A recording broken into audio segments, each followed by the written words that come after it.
AOT के सर्वे corps और demon slayer के डीमन स्लेयर कॉर्प्स दोनों ही अपने यूनिवर्सेस की कोर आर्मी है जो कि अपने यूनिवर्सेस के थ्रेट्स को हैंडल करते हैं। मगर क्या होगा अगर ये दोनों ही आर्मीज आपस में भिड़ जाएं? इस ऑल आउट वॉर में कौन जीतेगा? अब मैं इसको वॉर इसलिए कह रहा हूँ क्योंकि भाई इनका भिड़ना सिर्फ एक बैटल नहीं होगा, ये होगा एक ऑल आउट वॉर। तो welcome to the showdown series, जहाँ पे हम हर हफ्ते एक एपिक एनिमे बैटल का डिस्कशन करते हैं। तो चलो सबसे पहले सर्वे कॉर्प्स की बात करते हैं। एंड मैं पहले ही बता दूं कि मैं टाइटन शिफ्टर्स को इंक्लूड करने वाला हूं because majority of the series में वो सर्वे कॉर्प्स का पार्ट थे। तो की मेंबर्स की बात करें तो उनमें सबसे पहला आता है एरन येगर। देखो भाई, ये वो बंदा है जिसे तुम इग्नोर नहीं कर सकते। इसके अटैक टाइटन के पास एक्सट्रीम स्ट्रेंथ और स्पीड है।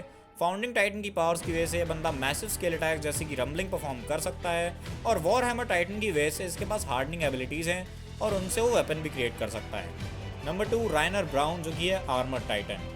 इसकी एक्सट्रीमली हार्ड बॉडी की वजह से इसको डिफेंस में बहुत ज़्यादा मदद मिलती है, साथ ही साथ ये ड्यूरेबल भी है और एक पावरफुल क्लोज कॉम्बैटेंट भी है। आर्मिन आर्लेट, जो कि है कॉलोसल टाइटन। अब इस बैटल का पावर हाउस आर्मी नहीं होने वाला है क्योंकि कॉलोसल टाइटन के साइज और स्टीम एक्सप्लोजन्स की वजह से वो बहुत स्ट्रॉन्ग डिस्ट्रक्शन क्रिएट कर सकता है। नंबर 4, एनी लियोनहार्ड, जो कि है female Titan.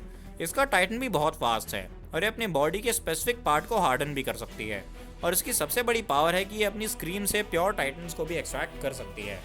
Number 5, Levi Ackerman.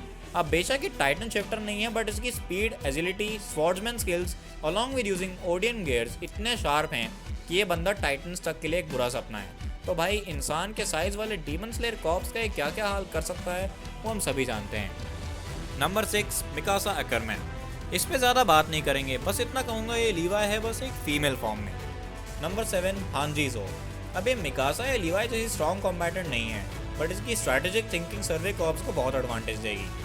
अब बाकी के सर्वे कॉर्प्स की बात करें तो उनमें ओडियम गियर, ब्लेड्स और थंडर स्पेयर यूजर्स हैं, और उस वजह से वो मैसिव स्केल डिस्ट्रक्शन क्रिएट कर सकते हैं क्योंकि उनके पास थंडर स्पेयर नाम का वेपन है। बाकी वो टाइटन शिफ्टर्स के लिए ओपनिंग भी क्रिएट कर सकते हैं। अब बात करते हैं डीमन स्लेयर कॉर्प्स की।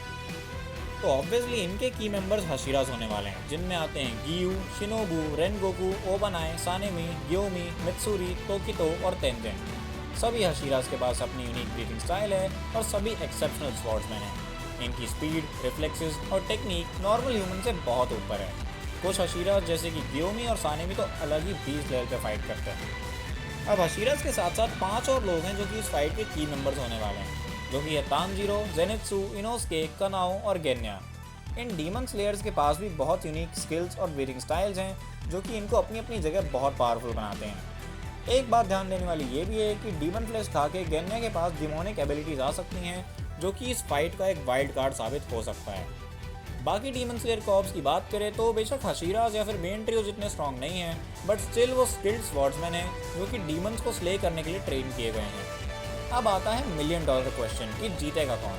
तो देखो यार, ये बहुत टफ कॉल है। पिछली 2 वीडियोस में मुझे विनर डिसाइड करने के लिए कुछ खास नहीं सोचना पड़ा, बट यहाँ पे लेजिट मैंने बहुत सोचा एंड मैं एक कंक्लूजन पे निकला हूँ कि सर्वे कॉर्प्स को शायद थोड़ा ज़्यादा एडवांटेज होगा, क्योंकि टाइटन शिफ्टर्स की वजह से स्केल ऑफ डिस्ट्रक्शन बहुत बढ़ जाएगा। कोलोसल टाइटन और एरन का टाइटन इतने पावरफुल हैं कि वो स्किल्ड हशीरास तक को ओवरपावर कर सकते हैं, और इतने बड़े साइज़ के थ्रेट्स ऐसी चीज़ है कि जो कि डीमन स्लेयर्स ने कभी एक्सपीरियंस नहीं किए हैं। दूसरी बात ये कि सर्वे कॉर्प्स का डिफेंस बहुत ज़्यादा स्ट्रॉन्ग है क्योंकि उनके पास आर्मर टाइटन है, और बिना प्रॉपर इन्फॉर्मेशन के डीमन स्लेयर कॉर्प्स के लिए सर्वे कॉर्प्स का डिफेंस तोड़ना बहुत मुश्किल होगा। तीसरी बात ये कि सर्वे कॉर्प्स के पास अलग अलग टाइप के अटैक्स और डिफेंस सिस्टम्स हैं, जैसे कि एरन का वॉर हैमर टाइटन एबिलिटी और एनी की हार्डनिंग एबिलिटी। बट ये इतना भी ईजी नहीं होने वाला है क्योंकि डीमन स्लेयर कॉर्प्स के पास भी बहुत एडवांटेज है, जैसे नंबर 1, स्पीड एंड एक्यूरेसी।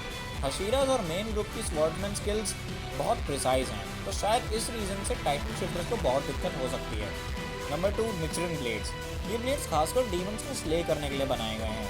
अगर डीमन स्लेयर कॉर्प्स टाइटन्स की नेक तक पहुंच गए तो टाइटन शिफ्टर्स के लिए बहुत बड़ी दिक्कत खड़ी कर सकते हैं। Number 3, breathing styles. इनकी वजह से डीमन स्लेयर्स की एबिलिटी सुपर ह्यूमन लेवल पे पहुंच जाती है और वो बहुत अलग अलग टाइप्स के अटैक्स कर सकते हैं। कुछ ब्रीदिंग स्टाइल तो एलिमेंट्स पे भी बेस्ड हैं जो कि टाइटन शिफ्टर्स को बहुत परेशान कर सकते हैं। Number 4, knowledge and IQ। Demon slayers अपने एनिमीज के वीक पॉइंट्स को आइडेंटिफाई करने में एक्सपर्ट्स हैं, तो मुझे नहीं लगता उनको टाइटन शिफ्टर्स का वीक स्पॉट जो कि नेप है वो पहचानने में ज़्यादा टाइम लगेगा। अब थोड़े सिनेरियोज की बात करते हैं। Number 1, early engagement. अब अगर डीमन स्लेयर कॉर्प्स बहुत जल्दी फाइट शुरू कर दें तो उससे वो सर्वे कॉप्स को अपनी फॉर्मेशन नहीं बनाने देंगे और वो टाइटन शिफ्टर्स को ह्यूमन फॉर्म में ही ख़त्म करके एडवांटेज गेन कर सकते हैं। Number 2, Titan power. अगर टाइटन्स को सही से यूज़ किया जाए तो वो डीमन स्लेयर कॉप्स को रिट्रीट करने पर मजबूर कर सकते हैं। आर्मिन अपने कोलोसल टाइटन की वेज से हाई स्केल अटैक्स देख लेगा और क्लोज रेंज राइनर और एरन संभाल लेंगे। Number 3, लीवाई and Mikasa. अब इनकी मैन्योर गियर को यूज़ करने की एबिलिटी बहुत स्ट्रॉन्ग है, मगर इनको बैटल में बहुत सोच समझ के एंगेज करना होगा। अगर ये बिना प्लान के किसी हशीरा से भिड़ने चले गए तो दिक्कत में पड़ जाएंगे। Number 4, Hashiras. अगर शिनोबू का पॉइजन किसी वे में टाइटन्स की बॉडी को डैमेज कर दे तो ये गेम चेंजर साबित हो सकता है। साथ ही साथ अगर टेंजिन अपने निचरन बॉम्ब्स का यूज़ करे शायद वो टाइटन्स के आर्मर्स को भी डिस्ट्रॉय कर सकता है। अब बात करते हैं कंक्लूजन की। हालांकि डीमन स्लेयर कॉप्स की स्किल बहुत स्ट्रॉन्ग है, बट एरन, आर्मिन, राइनर और एनी के टाइटन फॉर्म्स की वजह से सर्वे कॉप्स को एडवांटेज होगा। अगर डीमन स्लेयर कॉप्स को जीतना है तो उनको एक परफेक्ट प्लान बनाना होगा और टाइटन्स की हर एक वीकनेस को टारगेट करना होगा और कम्प्लीटली ऑल आउट जाके फाइट करना होगा। तो आज की वीडियो यहीं पे ख़त्म होती है। वीडियो पसंद आए हो तो एक लाइक ज़रूर करना और आपके हिसाब से इस बैटल में कौन जीतेगा वो मुझे कमेंट्स में ज़रूर बताना। साथ ही साथ हर हफ्ते ऐसी एपिक शोडाउन्स के लिए मेरे चैनल को सब्सक्राइब करना मत भूलना। तो see you guys in the next week in the next video. Till then, signing of.